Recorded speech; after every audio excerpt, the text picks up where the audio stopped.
அன்பார்ந்தவர்களே, உங்கள் அனைவருக்கும் என் அன்பான வணக்கங்கள். வாழ்க்கையில் உயர்வதற்கு தேவையான அறிவை நாம் புத்தகங்களில் தேடலாம்.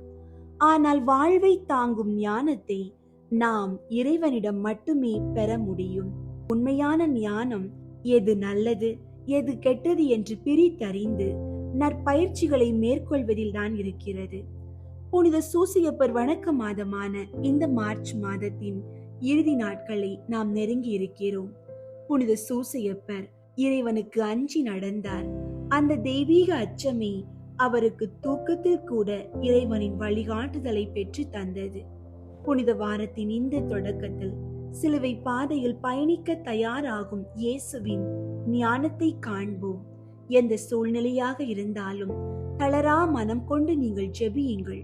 ஜெபமாலை சொல்லுங்கள். ஜெபமாலை மூடத்தனமான எண்ணங்களை நம்மிடமிருந்து அகற்றி நற்பயிற்சி உள்ள ஒரு ஆன்மீக வாழ்விற்கு நம்மை அழைத்து செல்லும் ஞானத்தின் திறவுகோல்.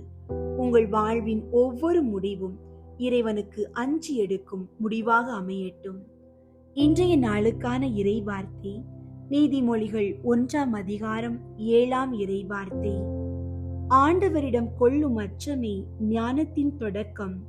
ஞானத்தையும் நற்பயிற்சியையும் மூடரே அவமதிப்பர். ஜெபிப்போம். ஞானத்தின் ஊற்றான இறைவா, உம்மை ஸ்துதிக்கிறோம். ஆண்டவரே, இந்த தவ காலத்தின் புனிதமான நாட்களில் உமது மேலான ஞானத்தை எமக்கு தந்தருள உம்மை வேண்டுகிறோம். நாங்கள் உலக அறிவினால் கர்வம் அடையாமல் உமக்கு அஞ்சி நடக்கும் அந்த தூய பயத்தை எமது இதயங்களில் விதைத்தருளும்.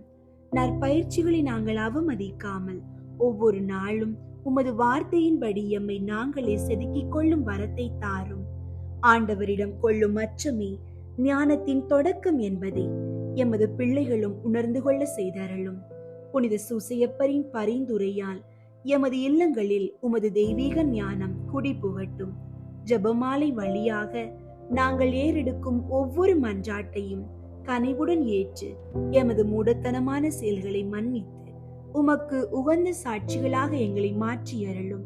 எமது வாழ்வின் இருளை நீக்கி உமது ஒளியால் எங்களை வழிநடத்தி அருளும். ஆமீன்.